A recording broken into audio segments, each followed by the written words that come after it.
Tập 8. Quyền Lan. Sư huynh à. Quyền Lan, huynh để cho tôi đi. Huynh để cho tôi đi. Trước khi huynh vẫn chưa bình phục, tuyệt đối để không để cho huynh đi đâu. Quyền Lan. Người dân Nhật Bản chúng ta có biết bao nhiêu tín đồ đang trong gống cao tăng của đại đường lại nuôi thêm sự thất vọng, huynh có hiểu không? Đem so với sự đối kháng tinh thần của họ thì sự đau đớn trên cơ thể của tôi có ăn thua gì đâu. Nhưng mà đệ không thể nhẫn tâm. Tuy đệ đã trút bỏ tăng bào, không phải là người xuất gia đệ tử Phật nữa, nhưng mà huynh và đệ là cùng quê mà. Làm sao đệ nhẫn tâm để huynh ra đi khi còn đang lâm bệnh chứ?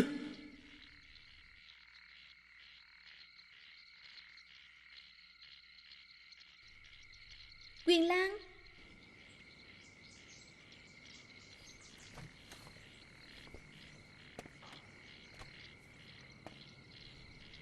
Quyền Lan, huynh hoàn tục, tôi không hề trách huynh. Quyền Lan. Huynh đi đi. Quyền Lan. Phu nhân, nàng kêu ta hả? Sao chàng tới phòng của thầy Dinh Duệ vậy? Có phải cãi nhau với sư huynh chàng có đúng không? À, chúng tôi đang nói về chuyện quá khứ. Nói chuyện gì của quá khứ? Chuyện về mấy năm về trước, khi tôi, Dinh Duệ, Phổ Chiếu và Quyền Pháp, tất cả 4 người từ Nhật đến Đại Đường học Phật. Khi đó tôi mới 20 tuổi, Dinh Duệ và Phổ Chiếu vẫn chưa đến 30, trẻ khỏe, trong lòng ôm chí lớn. Dinh Duệ và Phổ Chiếu còn đảm nhận nhiệm vụ đến Đại Đường thỉnh truyền giới sư. Sau 10 năm chúng tôi học thành tài, một lòng một dạ muốn trở về Nhật Bản. Họ muốn tìm thuyền để về Nhật Bản cùng với Đại Hòa Thượng, còn tôi muốn chờ đoàn sứ giả lực thứ 10 đến. Nhưng mà là nhân duyên như thế nào, 3 năm sau đó tôi lại gặp Dinh Duệ trên đường đi.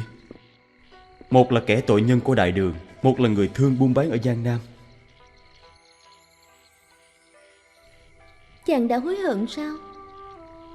Không có.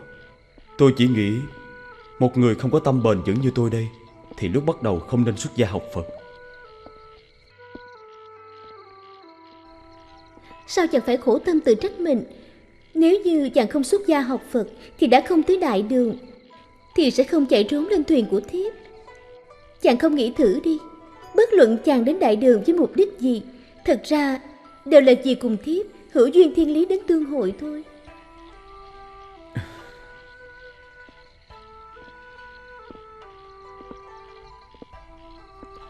Phu quân, chàng sợ thử đi, nó đạp nữa rồi nè. Tu tu tu, đúng không chàng? Nào. Mấy tháng nữa thôi, con của chúng ta sẽ ra đời rồi. Chàng không thấy hạnh phúc sao? Đương nhiên là ta thấy hạnh phúc rồi. Vậy thì chàng đừng đến nghĩ tới những chuyện ngày trước nữa. Tuy ta không phải là một vị tăng tài giỏi gì, nhưng mà lúc mới ta cũng muốn nghiên cứu học hỏi, chuẩn bị mang về Nhật Bản. Nếu như thật sự chàng muốn trở về Nhật, chờ thuyền sứ giả tới, thiếp và con sẽ theo chàng về Nhật luôn. Nàng bỏ được cuộc sống vinh hoa phú quý ở Đại Đường sao? Chỉ cần thiếp có thể sống cùng chàng thì có gì là không bỏ được đâu.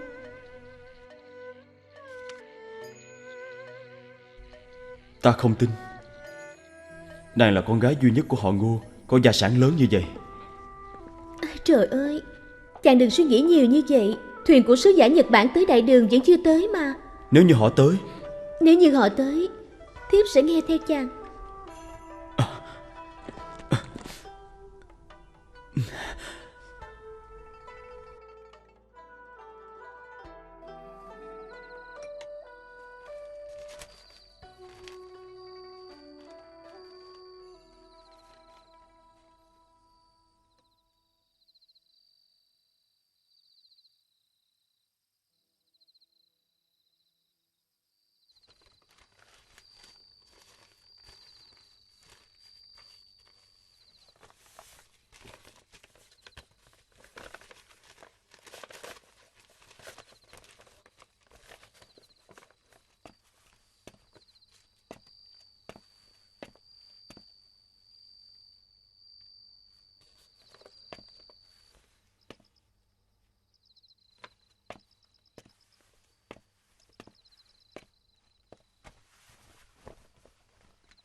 Quyền Lan, Ngọc Lan, tha thứ cho tôi.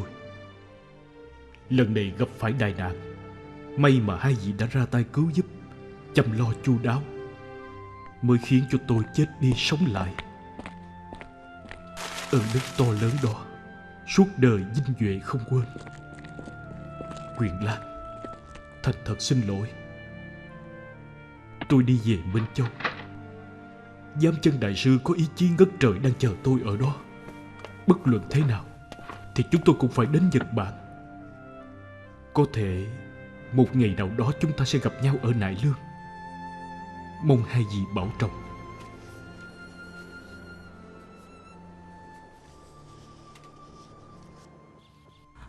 Sư phụ, sư phụ, sư phụ, sư phụ, huynh ấy về rồi, ở bên ngoài. Ai về vậy? Huynh ấy, thầy coi kìa. Vinh Duệ. Sư phụ, Sư huynh. Vinh Duệ, đúng là con rồi. sư phụ. Mau nè, ngồi xuống đi. Lấy ít nước. Dạ.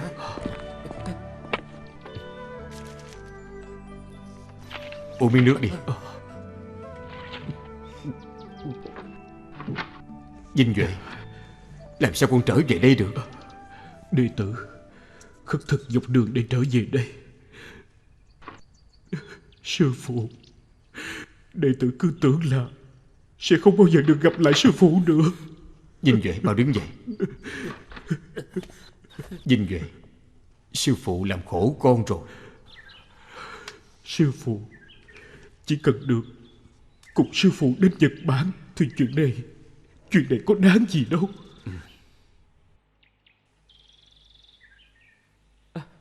Sư huynh, huynh về rồi hả? Huynh thế nào rồi? Huynh à, huynh sao rồi? Gặp lại được các thầy tôi mừng quá. Bây giờ chỉ chờ sư phụ sớm có ngày đến Đông Độ mà thôi. Nhất định chúng ta sẽ thành công đến Đông Độ. Này các con, hai thầy này để về Phật Pháp mà vượt ngàn trùng khơi. Nơi đất khách quê người, gặp nhiều hoạn nạn, ý chí bất khuất. Cho dù 2 lần bị lao ngục, nhưng không hề có ý thoái lui.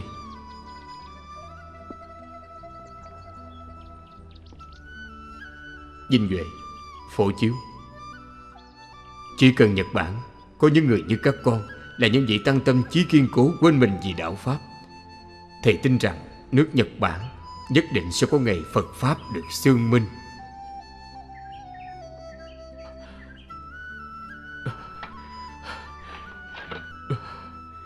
Cảm Cảm ơn sư phụ đã hiểu chúng con. Đứng dậy đi.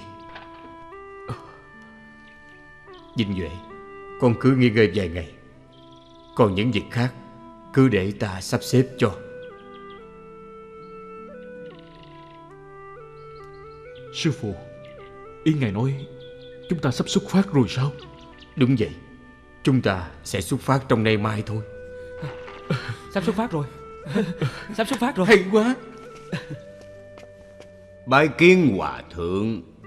Pháp sư gặp sư phụ tôi ở đâu và lúc nào vậy? Lúc trước không lâu ở Việt Châu. Không phải sư phụ của tôi đã đi tới Nhật Bản rồi sao? Ai à, đừng nói nữa. Thuyền của giám chân hòa thượng gặp nạn trên biển, thuyền chìm xuống biển rồi. Cái gì? Cũng may là họ lên được một hòn đảo dã quang, phải sống ở đó mấy ngày mới gặp được thuyền đánh cá. Người dân báo cáo lên quan phủ ở Minh Châu. Sau đó 8 ngày, thuyền của quan phủ mới tìm được họ, đưa họ về đất liền. Thái thú Minh Châu đưa họ về chùa A Dục Dương ở. Vậy sư phụ của tôi bây giờ còn ở chùa Dục Dương không? Ai da, Đại Hòa Thượng làm sao có thể sống mãi ở chùa A Dục Dương được. Mới ở đó được không bao lâu. Những ngôi chùa ở Triết Đông đều đến mời ngài dạy luật tuyệt giới. Bận rộn suốt ngày không được nghỉ ngơi gì hết. Vậy làm sao pháp sư lại gặp được sư phụ của tôi? Ngài giảng luật tại chùa Long Hưng ở Việt Châu. tôi đi nghe giảng. À, Đại Hòa Thượng à, còn truyền Bồ Tát giới cho tôi nữa.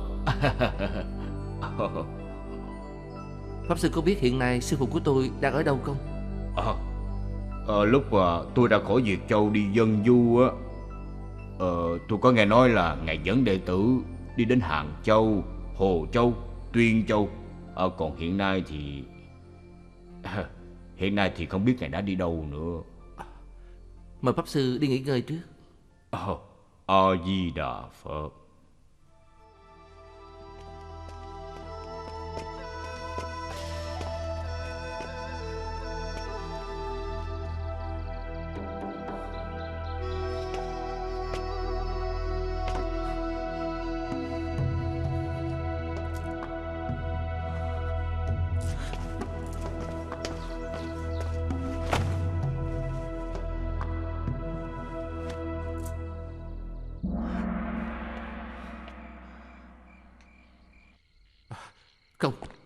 Không thể để ngài phải chịu cực khổ nữa.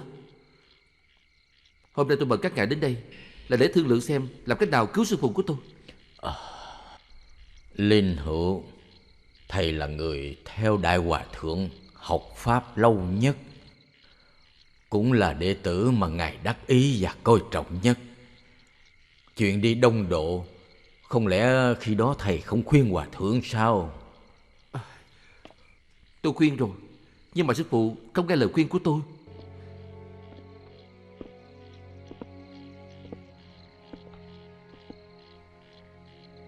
Đến Nhật Bản hoằng pháp đúng là một việc mang ý nghĩa rất to lớn. Nhưng mà triều đình đã cấm chỉ tự ý xuất cảnh, huống là đường xá xa xôi, sóng gió khó lường. Địa vị của sư phụ không thể mạo hiểm được.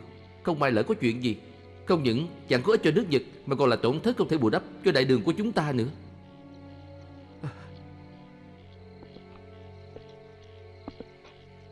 Nhưng mà sư phụ đã phát đại thệ nguyện, nên khi đó tôi không thể nào ngăn cản được ngài.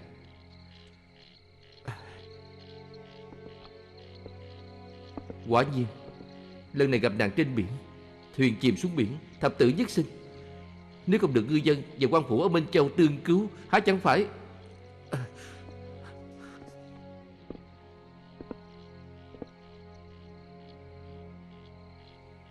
Sư phụ đối với tôi như từ phụ, ân trọng tựa Thái Sơn. Ngài có lòng từ bi, nghe theo lời lường gạt của hai tên đó, đem sinh mạng ra chiến đấu với biển lớn. Người làm đệ tử, tôi không thể nhắm mắt làm ngơ được nữa. Một người đã 60, công thành danh tự, đạo đời quy tâm, đáng lẽ phải nghỉ ngơi tuổi già. Nhưng mà từ khi thầy ấy phát nguyện sang Nhật tới nay, gặp nhiều tai nạn, chịu khổ vô cùng. Sao phải khổ như vậy? Tôi nghĩ chúng ta sai người tới chùa A Dục Dương, mời Đại Hòa Thượng trở về Dương Châu. Các thầy thấy có được không vậy? Chuyện này... Trời ơi, nếu như sư phụ chịu về Dương Châu thì đâu có ở lại Triết Đông 1 năm trời như vậy chứ. Chẳng lẽ thầy ấy vẫn không bỏ cuộc, có ý định gì khác? Hay là lại đi Nhật Bản nữa?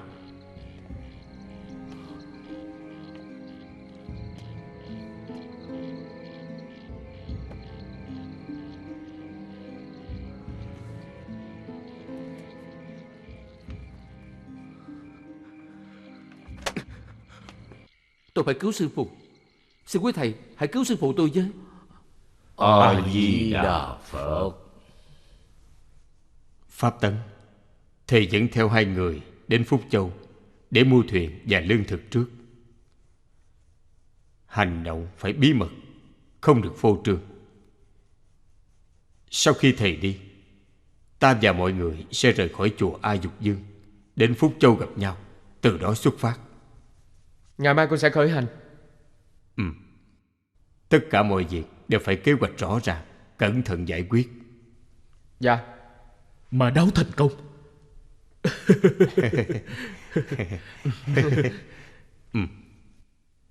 Đi thôi! Đi thôi!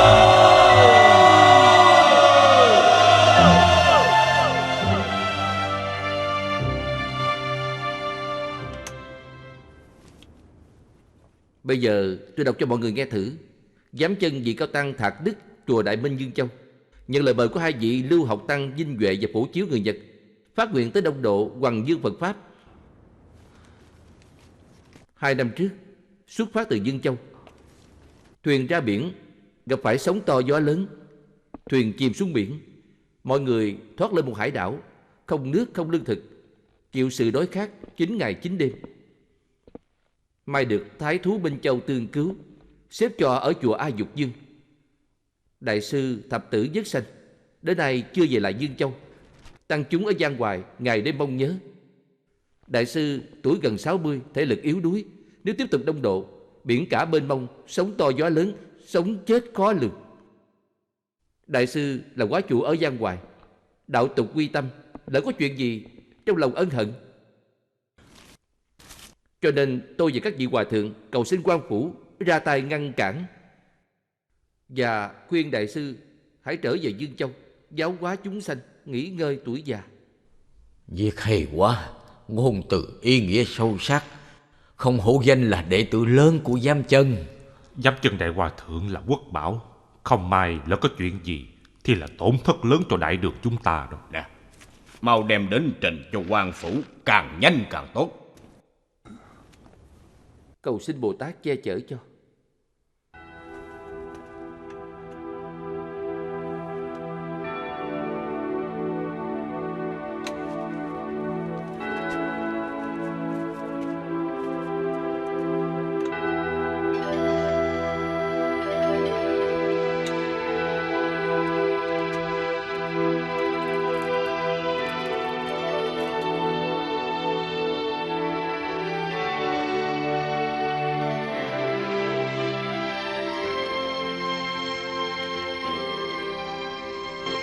A-di-đà Phật.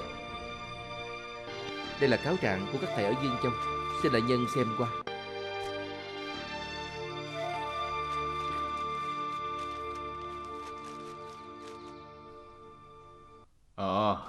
Ba năm trước khi ban đại nhân còn nhậm chức, có giải quyết vụ án Vinh Duệ và Phổ Chiếu người Nhật. Sau đó điều tra ra họ làm thuyền và mua lương thực, là để đem cúng dường chùa Quốc Thanh trên núi Thiên Thai. Bây giờ nghĩ lại, đúng là bị nhốt ở trong thùng rồi. Mời các thầy ngồi. Mời. Thật ra chẳng phải là bọn họ đến núi Thiên Thai, mà là đi sang Nhật. Đúng vậy. Cũng may ban đại nhân minh xét đã tịch thu thuyền và lương thực của họ, khiến cho lần thứ nhất đi sang Nhật của họ bị đổ bể. Nếu như biết được hai vị tăng người Nhật đến Dương Châu để mời Giám Chân đại sư sang Nhật, thì ban đại nhân đã sai lính áp giải họ về kinh thành rồi. Hiện nay đại hòa thượng vẫn còn ở lại khu vực Triết Đông không chịu trở về. Chắc chắn sư phụ ở đó để tìm phương tiện tiếp tục sang Nhật. Cho nên xin đại nhân mau sai người cản lại, bằng không sẽ trễ mất.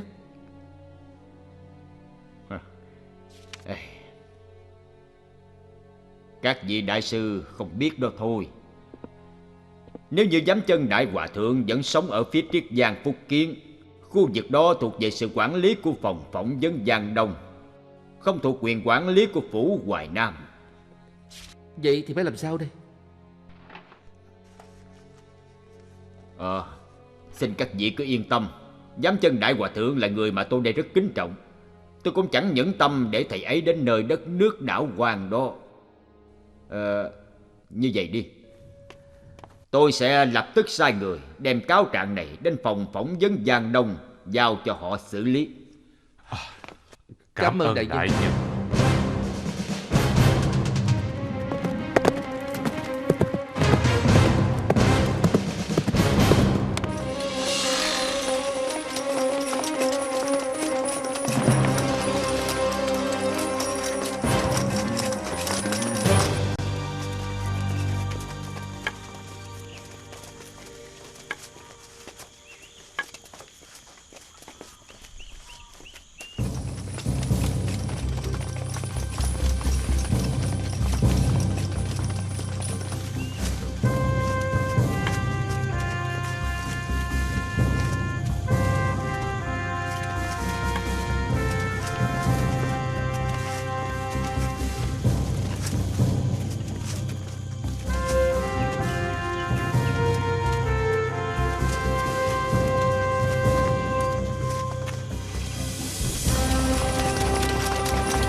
chùa Quốc Thanh, núi Thiên Thai.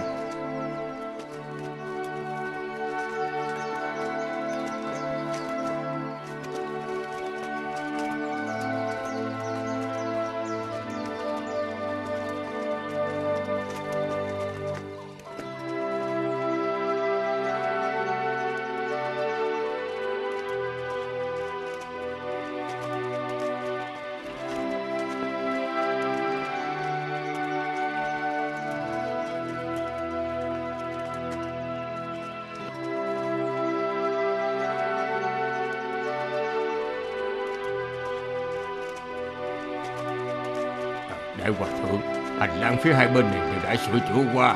Tam thế Như Lai trong Đại Hùng Bảo Điện cũng tô lại lớp sơn mới. Mời.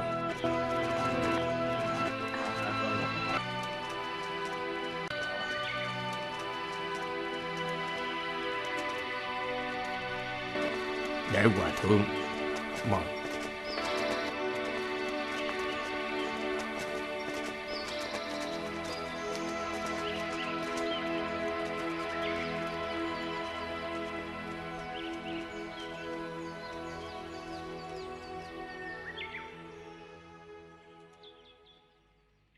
Này các con, tuy trên vai chúng ta mang trọng trách đến đông độ, nhưng mà ở chùa Quốc Thanh trên núi Thiên Thai này không thể không ở lại vài ngày. Các con nhìn xem, điện vũ lầu tháp ở trong chùa Quốc Thanh này kiến thiết không giống mọi nơi. Tượng Phật tô đắp thập phần trang nghiêm. Đây là cơ hội đảnh lễ Phật khó được. Các con phải nên quan sát kỹ để làm vốn sau này sang Nhật còn xây chùa tạo tháp. Dạ sư phụ.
Nhị vị Pháp Sư, có một vị tăng người Nhật muốn gặp các thầy ạ.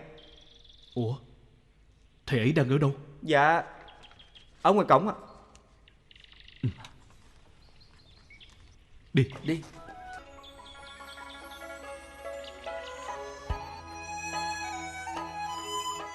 Chính là thầy ấy. Hả? Quyền Pháp.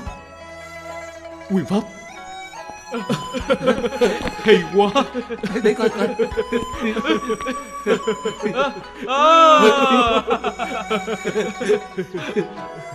Đúng là mấy huynh rồi. Quyền Pháp à, sao huynh ở đây vậy?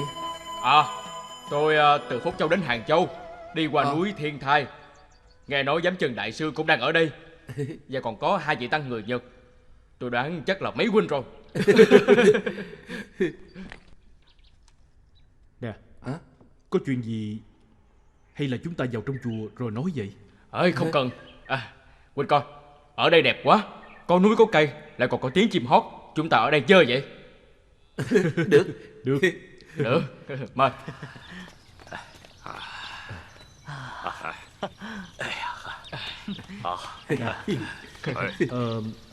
Chúng ta chia tay từ chùa Đại Phúc Tiên ở Lạc Dương đã mấy năm rồi?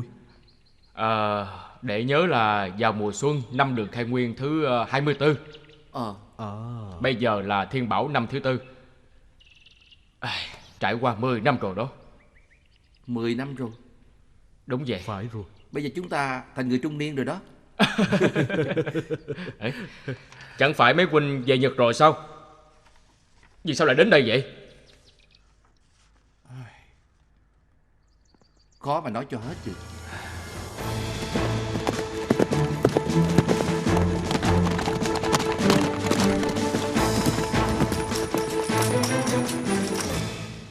Mấy huynh cũng thật xui xẻo.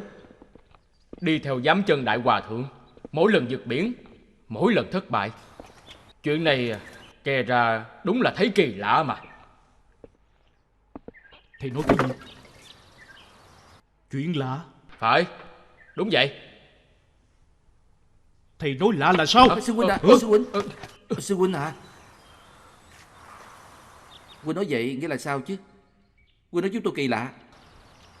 Còn Huynh thì sao? Bao nhiêu năm trời Huynh làm được việc gì? Tôi không làm việc gì hết.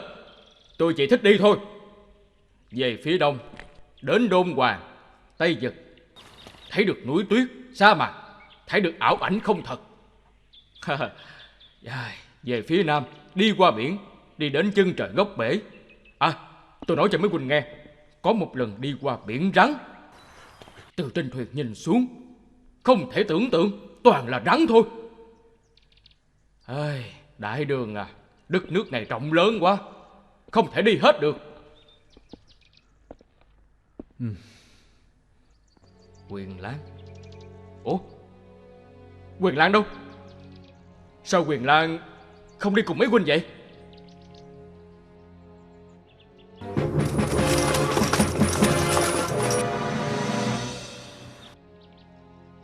Mấy tháng trước tôi gặp huynh ấy ở Hàng Châu. Huynh ấy ở chùa nào trong Hàng Châu? Bây giờ thì huynh ấy đã hoàn tục rồi. Hoàn tục? Huynh ấy lấy con gái của một thương gia đại đường, để tóc dài rồi trút bỏ tăng bào.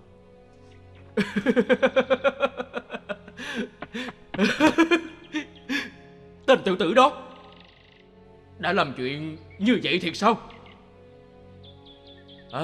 Tôi thấy huynh ấy không muốn trở về Nhật nữa rồi. Tôi nghĩ chưa hẳn là vậy. Đến khi đó Huynh ấy sẽ có thể dẫn theo vợ con cùng trở về Nhật Bản. Trở về đại quốc nhỏ đó làm gì chứ? Đại đường hay biết mấy, đất đai rộng lớn, quốc gia cường thịnh, cuộc sống bá tánh giàu có. Tôi không muốn trở về Nhật đâu.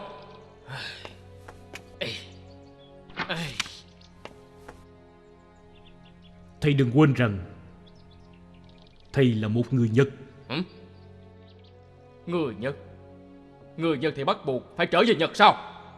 Vậy thì thầy ở lại đây vĩnh viễn đi. Sau đây đừng bao giờ tìm chúng tôi nữa. Tạm biệt. Đừng. Chia tay 10 năm mới gặp mặt ở đây, sao lại vô tình như vậy chứ? Xin lỗi. Đến bây giờ thầy vẫn chưa hiểu được sao? Thôi được rồi, tôi sẽ nói thẳng cho thầy biết. Mục đích căn bản của Phật Pháp là giải cứu độ chúng sinh còn đang mê làm đau khổ. Nếu như chỉ muốn giải thoát cho chính mình mà không thể cứu độ chúng sanh, thì công đức không thể được viên mãn. Đại sư huynh à, ngay bản thân huynh cũng vẫn chưa giải thoát, thì làm sao đi cứu độ chúng sanh đây? Hơn nữa, chúng sanh của nước Nhật là chúng sanh, chẳng lẽ chúng sanh của Đại Đường không phải là chúng sanh sao?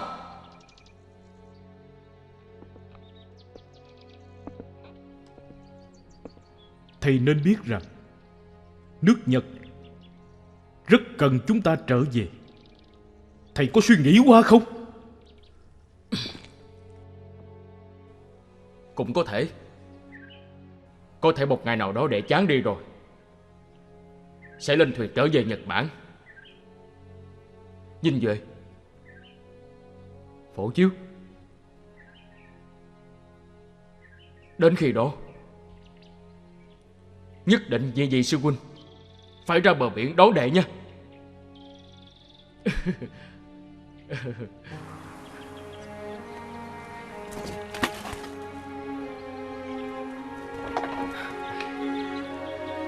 Cáo từ.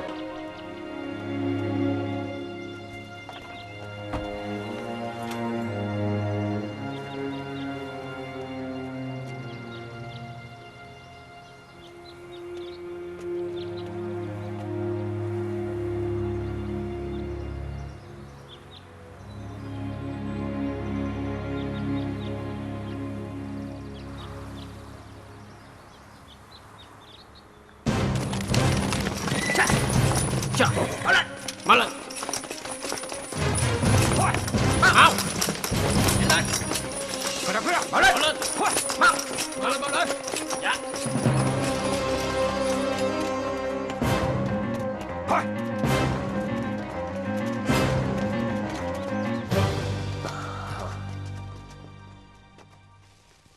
A Di Đà Phật. Đại hòa thượng và mấy người đó đi khỏi khi nào? 3 ngày trước rồi. Họ đã đi đâu? Họ đi đâu thì thật là khó nói. Có thể là đến Hoàng Nham ở, hoặc là trực tiếp đến Vĩnh Gia. Vậy thì họ có nói là họ sẽ đi con đường nào không? Đại hòa thượng cùng phái đoàn thường xuyên trèo đèo vượt suối, đi đường núi, đi đường nhỏ, quý vị khó mà đuổi theo kịp. Cho dù có bay lên trời, ta cũng không tin là không đuổi theo kịp họ. Đi. Sư phụ.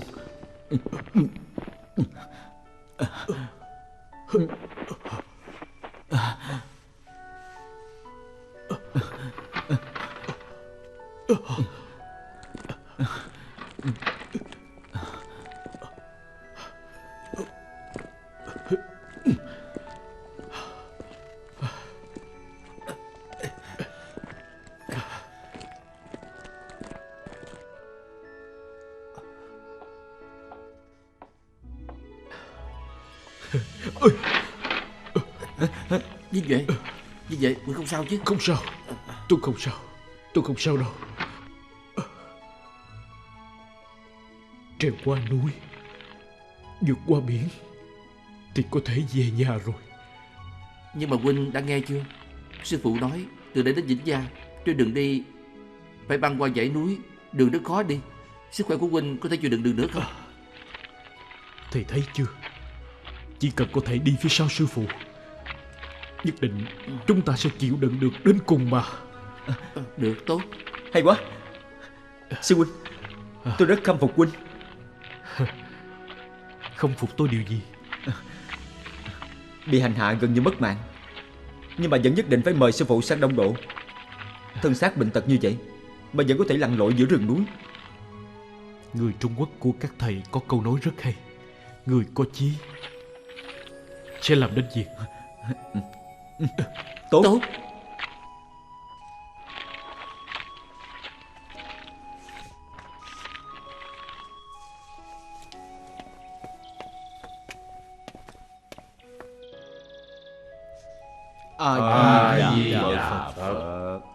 Thuyền thì ông đừng lo, vài ngày nữa là có thôi.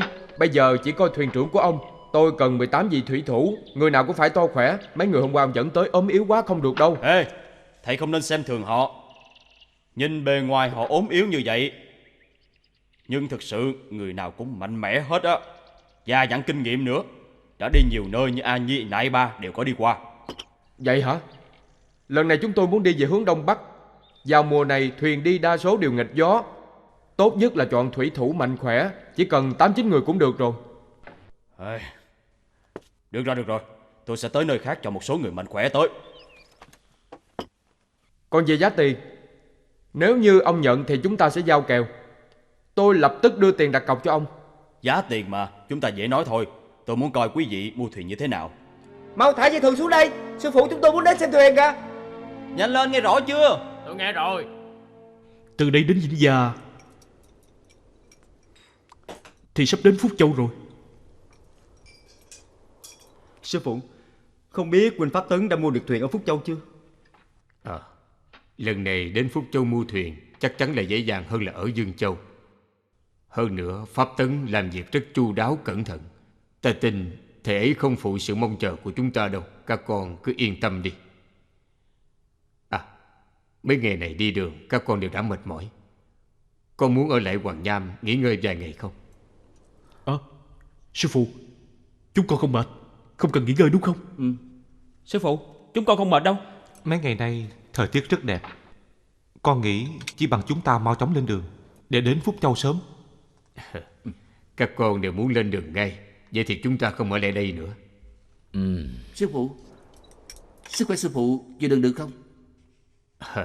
Ta không sao hết. Tối nay chúng ta đi nghỉ sớm. Sáng sớm ngày mai chúng ta sẽ rời khỏi chùa Thiền Lâm.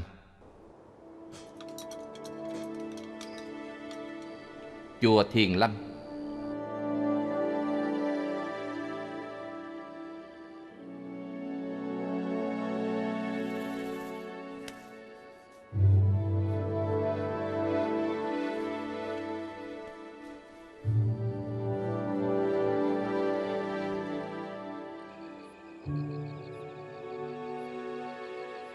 Mau lên, bao dây lại. Dạ. Bao giấy đây, bao giấy lại.